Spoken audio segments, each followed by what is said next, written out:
وَكَانَ صُعُودُهُ لِأَمْرٍ آخَرَ، وہ کسی اور کام کو دیکھنا چاہتا تھا، اس کے لیے وہ قلعے کے اوپر آیا، دیکھنا کچھ اور چاہتا تھا، اسی دوران وہ ہوا کیا، فَبَصُرَ فَمُفَاجَاتِيَ، تو پھر کیا دیکھا کہ حضور علیہ السلام آ رہے ہیں۔ چلیں گھر کے بجائے ٹھیلا کر ان کے پیچھے گزر گیا، ٹیلا تو نہیں کریں گے، کیونکہ تاریخ میں بھی ایسے ہی آتا ہے کہ کسی گھر کی چھت پر تھا، اور یہاں حاشیے میں بھی ہے القصر، قصر کہتے ہیں کوٹھی کو، القصر وکل حصن مبنی بحجارۃ، قصر کوئی قلعہ جو پتھروں کا بنا ہوا، تو اونچا گھر ہی مراد ہے۔ چلیں تو اچانک انہوں نے رسول اللہ صلی اللہ علیہ وآلہ وسلم اور اس کے ساتھی کو سفید کپڑوں میں دیکھا، ان کے ساتھ سراب زائل ہو رہا ہے۔ ساتھ نہیں، یزول بہم السراب، یزول السراب عن النظر بسبب عروضہم لہ، فتح الباری اور عمدۃ القاری میں عبارت ہے کہ ان کی وجہ سے سراب زائل ہو رہا تھا۔ ان کی وجہ سے سراب زائل ہو رہا تھا، کیا مطلب سراب زائل ہو رہا تھا؟ وہ دور سے وہ گرمی کی تپش سے صحرا میں نا وہ دور سے پانی پانی نظر آتا ہے، حالانکہ وہ پانی ہوتا نہیں ہے، تو پھر وہ دھوپ کی تپش ہوتی ہے۔ ٹھیک ہے، یزول بہم السراب کا کیا مطلب ہوا پھر؟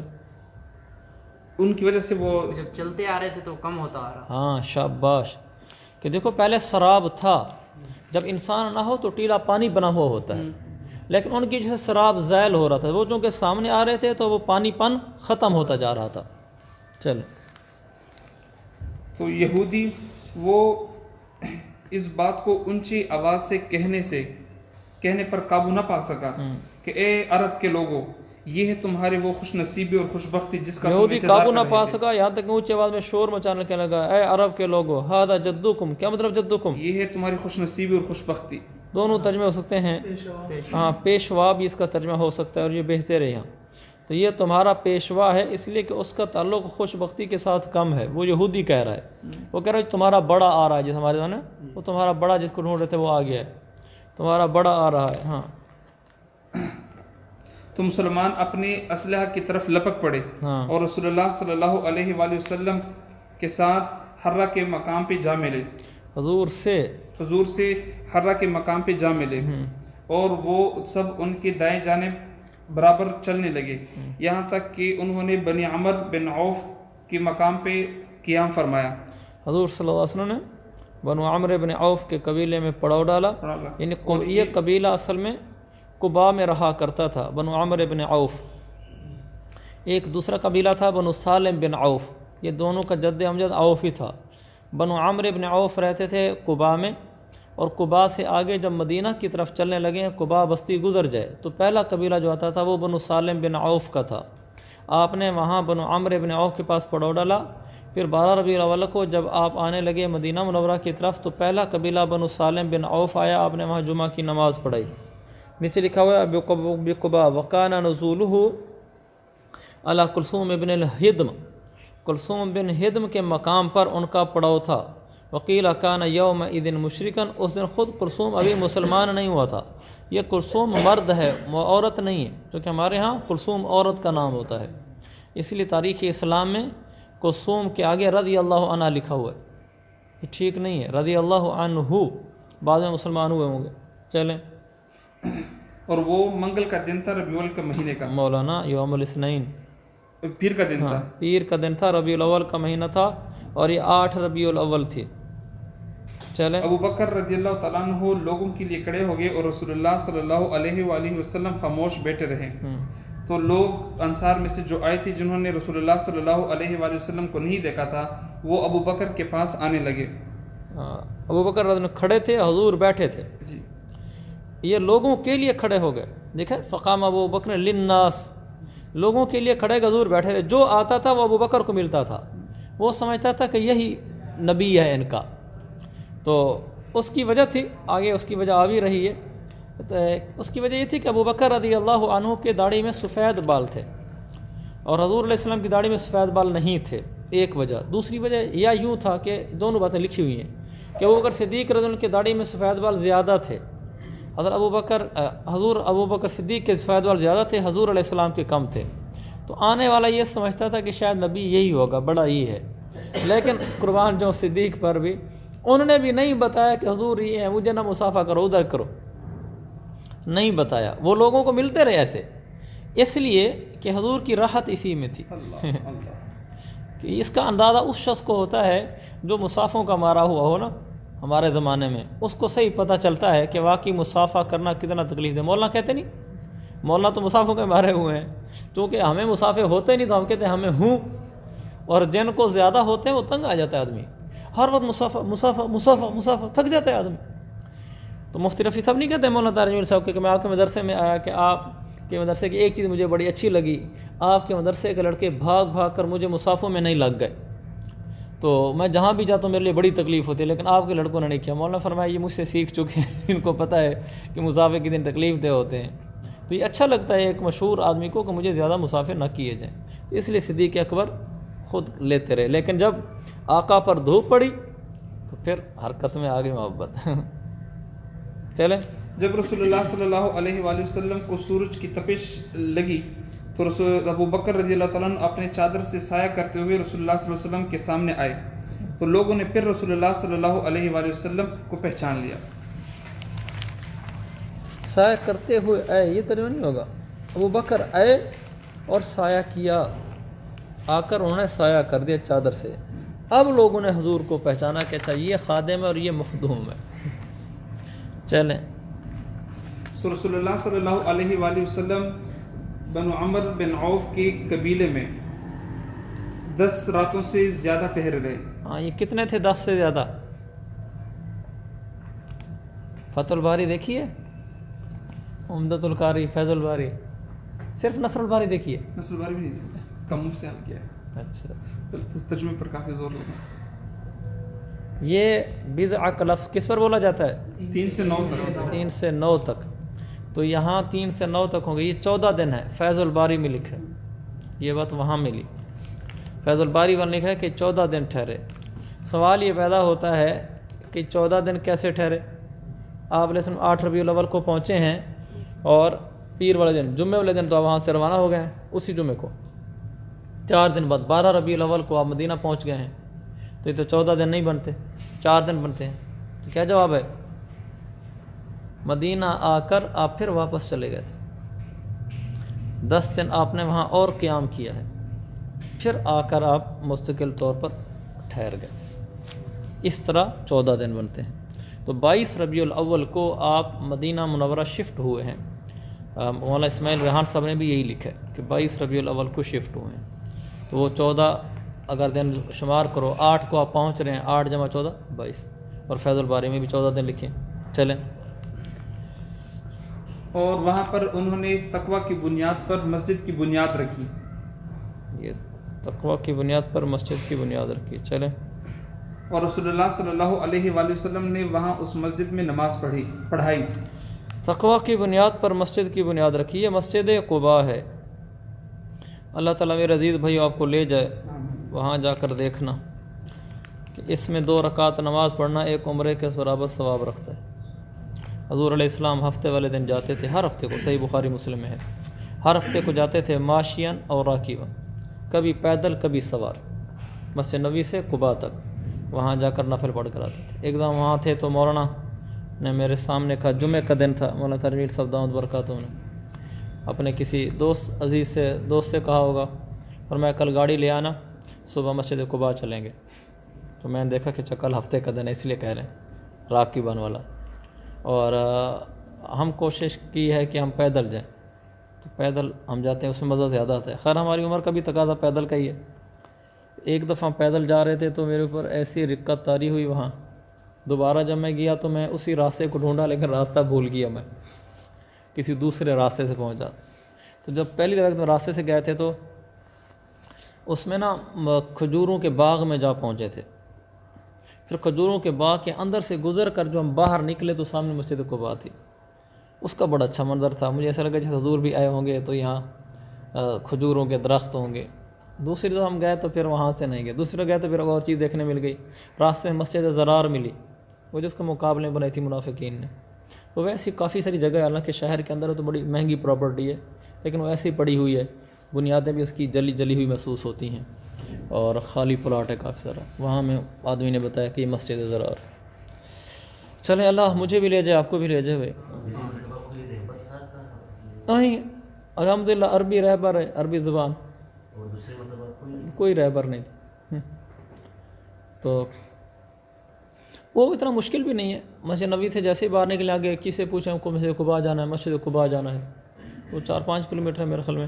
آدمی صبح نکلے فجر کے بعد تو آرام سے وہاں اشراق جا کے پڑھتا ہے. اور ہم جیسے آدمی کو لے تو الحمدللہ ہم جوان ہیں, ابھی کوئی مسئلہ نہیں ہے, تو اللہ آپ کو بھی لے جائے. چلو. رسول اللہ صلی اللہ علیہ وسلم اپنے سواری پہ سوار ہو گئے اور لوگ اللہ کے رسول کے ساتھ چلنے لگے, یہاں تک کہ اللہ کے رسول کی سواری مدینہ منورہ میں مسجد رسول کے ساتھ ہو کر بیٹھ گئی. حتی برکت عند مسجد الرسول بالمدینہ تھی. سواری جا کر مدینہ منورہ شہر میں حضور صلی اللہ علیہ وسلم کی موجودہ جو مسجد نبوی ہے, مسجد نبوی والی جگہ پر جا کر بیٹھ گئی. قسطلانی لکھا عند موضع المنبر من المسجد, جہاں حضور کا بعد میں ممبر بنایا گیا, یہ اس جگہ پر جا کر بیٹھی تھی. چلیں چلیں. وہ اور اللہ کے رسول اس میں نماز پڑھایا کرتے تھے. اس دن بہت سے مسلمانوں نے بھی نماز پڑھایا کرتے تھے. وَهُوَ يُصَلِّ فِيهِ يَوْمَئِذٍ رِجَالٌ مِّنَ الْمُسْلِمِينَ, اور مسلمانوں میں سے بہت سے لوگوں نے اس دن اس مسجد میں نماز پڑھی. نہیں, مسلمان اس میں نماز پڑھتے تھے. يُصَلِّ فِيهِ يَوْمَئِذٍ, اس وقت اس دن ان دنوں کچھ مسلمان اس جگہ میں نماز پڑھتے. ہاں, ان دنوں کچھ مسلمان اس میں نماز پڑھتے تھے. جی ہاں. اور وہ جگہ جزاک اللہ. اب آپ نے تعریف کی, اب اس سے غلطی ہوگی بات. کھجوروں کو جمع کرنے, خشک کھجوروں کو جمع کرنے والی جگہ تھی مربت. وہ جگہ کھجوروں, خشک کھجوروں کو جمع کرنے والی. کیا مطلب؟ یہاں پر بالکل لغوی معنی کر کے لایا ہوا ہے. یہاں پر وہ لوگ نا جی, وہ کھجوروں کو مختلف علاقوں کے لوگ کھجوریں خشک کر کے یہاں پر لے کر بیچتے تھے. یہاں کھجوریں خشک کرتے تھے. یہ دیہاتوں میں ہم نے دیکھا تھا بچپن میں, ہم اس کو پیڑھی کہتے تھے میرے خیال میں. کچھ ایسے یاد پڑتے ہیں سریکی میں کہ وہ کھجور کے پتوں کی دیوار بنا لیتے ہیں, اس کے اندر کھجور کے پتوں کی چٹائیاں بچھا دیتے ہیں اور کھجوریں توڑ کے اس میں ڈالتے رہتے ہیں. وہ کھجوریں خشک ہو جاتی ہیں تو پھر اس کے بعد پورا سال استعمال کرتے ہیں دیہاتوں میں. چلیں. چوارے نہیں ہوتے, وہ خشک کھجور ہوتی ہے. چلیں. اور یہ سہیل اور سہل دو یتیم لڑکے تھے جو کہ اسد بن زرارہ کی پرورش اور نگہداشت میں تھے, یہ ان کی ملکیت میں تھی. ہاں بالکل. تو رسول اللہ صلی اللہ علیہ وآلہ وسلم نے فرمایا, جس وقت رسول اللہ صلی اللہ علیہ وآلہ وسلم کی سواری بیٹھ گئی کہ انشاءاللہ یہی ہمارا منزل ہوگا, یہی ہمارا پڑاؤ ہے, یہی ہمارا پڑاؤ ہے, ہمارا یہ ٹھہرنے کی جگہ ہے. چلیں. پھر رسول اللہ صلی اللہ علیہ وآلہ وسلم نے ان دو لڑکوں کو بلایا اور ان کے ساتھ مربت جگہ کی بھاؤ تھاؤ کی ہاں, تاکہ وہ ان کی اس جگہ کو مسجد بنائے. تو ان دونوں نے کہا, بلکہ ہم تو اس کو اے اللہ کے رسول ہبہ کرنا چاہتے ہیں. رسول اللہ صلی اللہ علیہ وآلہ چاہتے وسلم نہیں, نے, آپ کو ہبہ کرتے ہیں. ہم آپ کو ہبہ کرتے ہیں. رسول اللہ صلی اللہ علیہ وآلہ وسلم نے ان دونوں سے ہبہ کے طور پر قبول کرنے سے انکار کیا, یہاں تک کہ ان دونوں سے خرید لی. یتیموں کا مال تھا نا, تو اس لیے آپ نے نہیں قبول کیا مفت میں. یہاں بھی ثمن والی بات ہے. اور معاذ بن عفرہ کہنے لگے, یا رسول اللہ, یہ ہمارے اپنے بچے ہیں, آپ لے لیں, ہم ان کو راضی کر لیں گے, کوئی مسئلہ نہیں ہے. آپ نے فرمایا, مفت نہیں لوں گا, پیسوں سے لوں گا. پھر ان سے خریدا. نیچے لکھا ہوا ہے کتنا, 10 دینار دیے.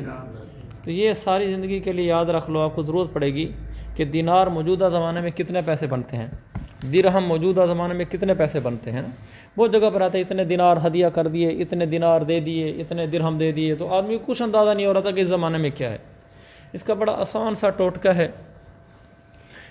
جو دینار ہے وہ 4.5 ماشے سونے کا ہوتا ہے. دینار 4.5 ماشے سونے کا, اور درہم 3.15 ماشے چاندی کا. دینار 4.5 ماشے سونا, درہم 3.15 ماشے چاندی. آج کل سونا کیسے چل رہا ہے؟ 1.25 لاکھ 1.5 لاکھ. جی اچھا, یعنی 1,20,000 لگا لیں. 1,20,000 کا ہو تو اس میں ہوتے ہیں 12 تولے, 12 ماشے ایک تولے میں, 12 ماشے اور 4.5 ماشے, یہ کتنا بن جائے گا؟ تو اس لحاظ سے یہ 40,000 روپے کا ہو جائے گا. تو 40,000 کا ایک, اور یہ تھے 10 دینار, 40,000 ضرب 10, 4 لاکھ ہو جائے گا. 4 لاکھ روپے کی زمین خریدی. چلیں.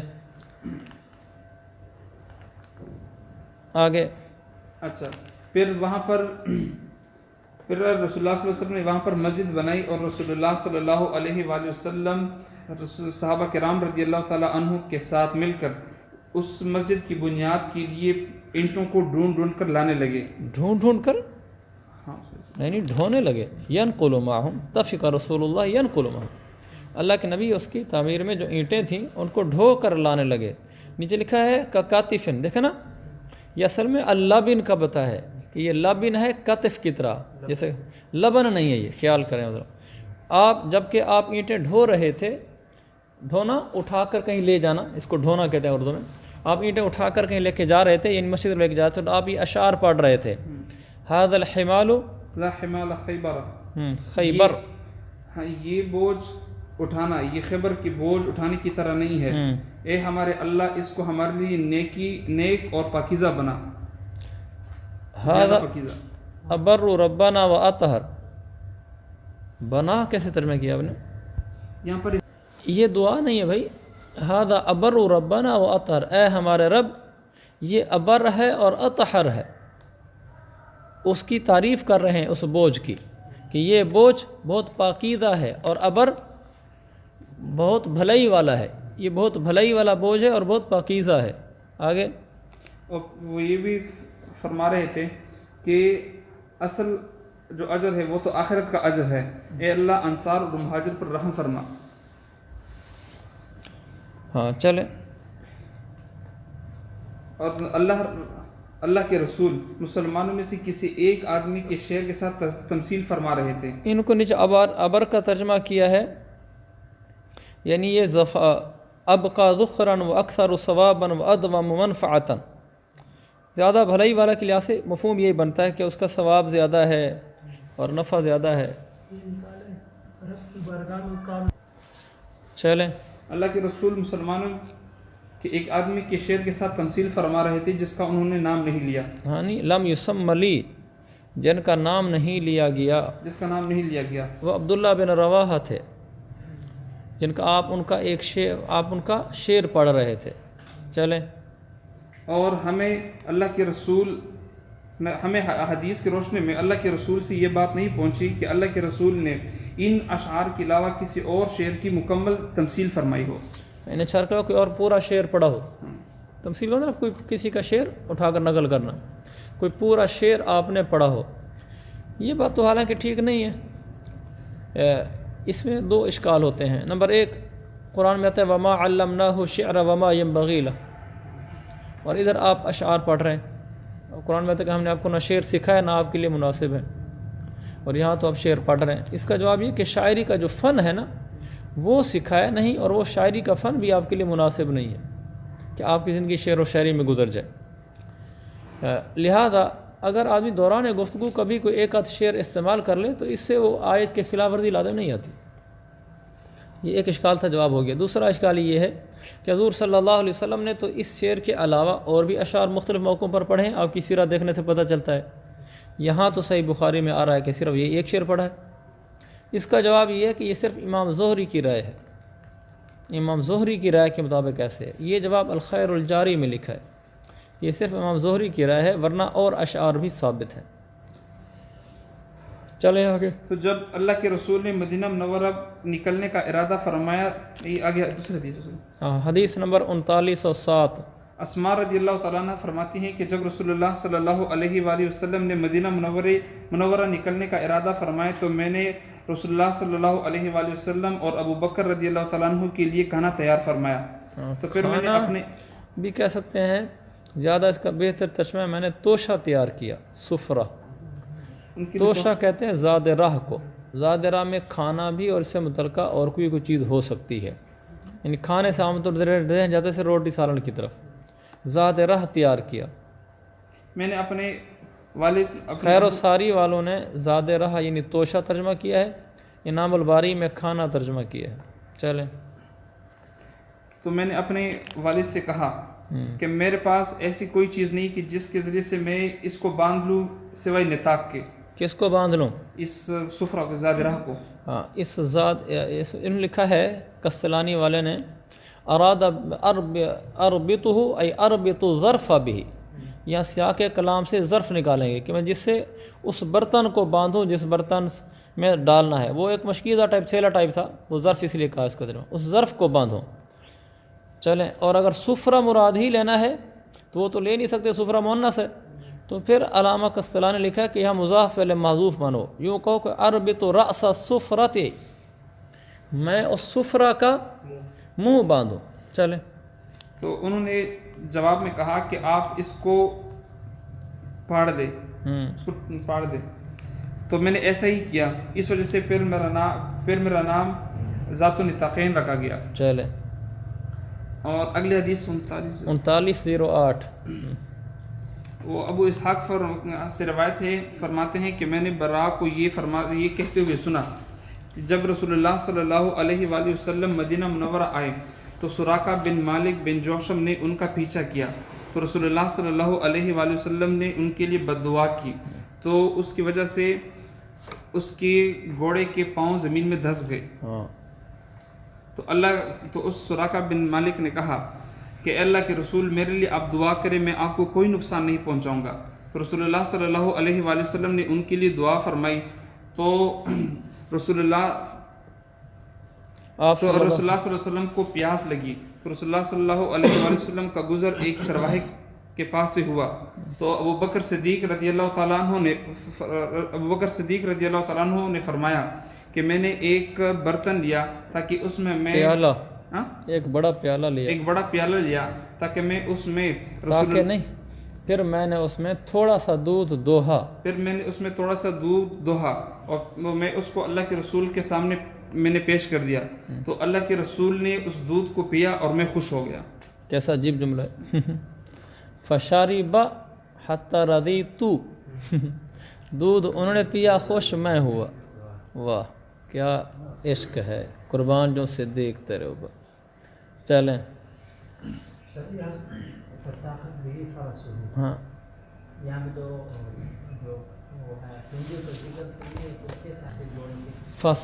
یہ طالب علم پوچھا ہے, فساخت بھی فرسہ, لفظی ترجمہ یہ ہے کہ گھوڑا خود دھنس گیا, لیکن مراد اس کی ٹانگیں ہیں, اگلی ٹانگیں. کل بول کر جز مراد لیا ہے, گھوڑے کی اگلی 2 ٹانگیں دھنس گئیں, مجاز مرسل ہے. چلیں, حدیث نمبر 3909. اسماء رضی اللہ تعالیٰ سے روایت ہے, فرماتے کہ عبداللہ بن زبیر وہ ان کے پیٹ میں تھے, کہ ان کو, ہاں عبداللہ بن زبیر کا حمل تھا, مکہ میں تھا. آگے لکھا ہے فتح الباری میں, مکم کرو میں جی. پھر فرماتی ہیں کہ میں نکلی حالانکہ میرے حمل کے دن پورے ہو چکے تھے. انا متمن, میں مدت حمل پوری کرنے والی تھی, یعنی مدت حمل پوری ہو رہی تھی, اور یہ 9 مہینے تھے. میں مدینہ منورہ آئی اور قباء کے مقام پر میں نے پڑاؤ ڈالا, اور ادھر یعنی قباء کے مقام پر عبداللہ بن زبیر پیدا ہو گئے. میں نے ان کو جنا. پھر میں ان کو اللہ کے رسول کے پاس لے کر آئی, اور اللہ کے رسول کے پاس فتح الباری میں لکھا ہے بالمدینہ تھی, مدینہ میں لے کر آئی. وہاں بھی مکہ کا لفظ پڑھا ہے فتح الباری میں, اور یہاں بالمدینہ, مطلب انہا حملت بید اللہ ابن زبیر, آگے لکھا ہے ای بمکہ تھا. ثم عطیت به النبی علیہ السلام ای بالمدینہ تھی. چلیں, پھر میں نے ان کو یعنی عبداللہ بن زبیر کو اللہ کے رسول کے گود میں رکھا, اور پھر اللہ کے رسول نے کھجور منگوائی اور اس کو چبایا. پھر اللہ کے رسول نے اپنے لعاب کو عبداللہ بن زبیر کے منہ میں داخل کیا. اور یہ اسی طرح داخل کیا کہ جب وہ چبائی نا تو اس کے اندر لعاب تو داخل ہو گیا کھجور میں, پھر وہ کھجور ان کا چبائی تو لعاب ان کے منہ میں چلا گیا. تو تحنیک اس طرح کرنی چاہیے کہ جس آدمی نے آپ کو چیز دی ہے تحنیک کرنے کے لیے, آپ اس کو اس طرح چبائیں کہ اس میں آپ کا لعاب بھی شامل ہو جائے. ایسے ہی نہیں زیادہ وقار دکھلانے کے لیے تھوڑا سا منہ میں ڈالا اور بس ہلکا سا دانت لگا کے کاٹ کے باہر نکال دی, یہ تحنیک صحیح نہیں ہوتی. میں نے مولانا کو دیکھا ہے, وہ ماشاءاللہ اس طرح کرتے ہیں, نہ اتنا کہ بالکل ملیدہ بن جائے, نہ اتنا تکلف اور تصنع کہ ہلکا سا بس منہ میں ڈال کے اور باہر نکال دی, بس اس کو دانت لگا کے کاٹ دیا, تھوڑا سا چباتے ہیں کہ کچھ نہ کچھ لعاب اس میں مل جائے. لیکن تم سے کوئی کرانے کے لیے آئے تو تم نہ کرنا, اس لیے کہ تم یہ کہنا کہ بھئی میں اس قابل نہیں ہوں, ہمارے علاقے میں فلاں عالم ہے ان سے کرا لو, یہ نہ کہ تم بزرگ بن جانا کہ ہاں جی آ جاؤ میں بھی تحنیک کر دوں، تو یہ سمجھنا کہ ہماری نحوست اس میں جائے گی بچے میں، اپنے بارے میں یہی سمجھنا چاہیے، یہ نہیں کہ شروع ہو جاؤ بزرگ بن کے وہاں۔ چلو تو سب سے پہلی چیز عبداللہ بن زبیر کے پیٹ میں جو داخل ہوگی وہ رسول اللہ صلی اللہ علیہ وآلہ وسلم کا لعاب مبارک تھا۔ کیا بات۔ پھر اللہ کے رسول نے کھجور کے ذریعے تحنیک فرمائی۔ پھر اللہ کے رسول نے عبداللہ بن زبیر کے لیے دعا کی۔ اس سے تو بھئی یہ پتہ چل رہا ہے کہ اللہ کے نبی نے تحنیک بعد میں کی ہے۔ جی پہلے لعاب ڈالا۔ ہاں ٹھیک ہے ٹھیک ہے، یہ اصل میں یوں ہے، کھجور منگوائی، اس کو چبایا، پھر ڈائریکٹ اپنا لعاب مبارک ان کے منہ میں ڈالا۔ نیچے لکھو بصق فی فمہ، بصق نا تھوکنا، ان کے منہ میں تھوک ڈالا، بالکل صحیح۔ تو سب سے پہلے اللہ کے نبی کا لعاب کیا، پھر کھجور کی تحنیک کی، ٹھیک ہوگی۔ چلیں اور ان کے لیے برکت کی دعا کی۔ اور عبداللہ بن زبیر اسلام میں سب سے پہلے وہ بچے ہیں جو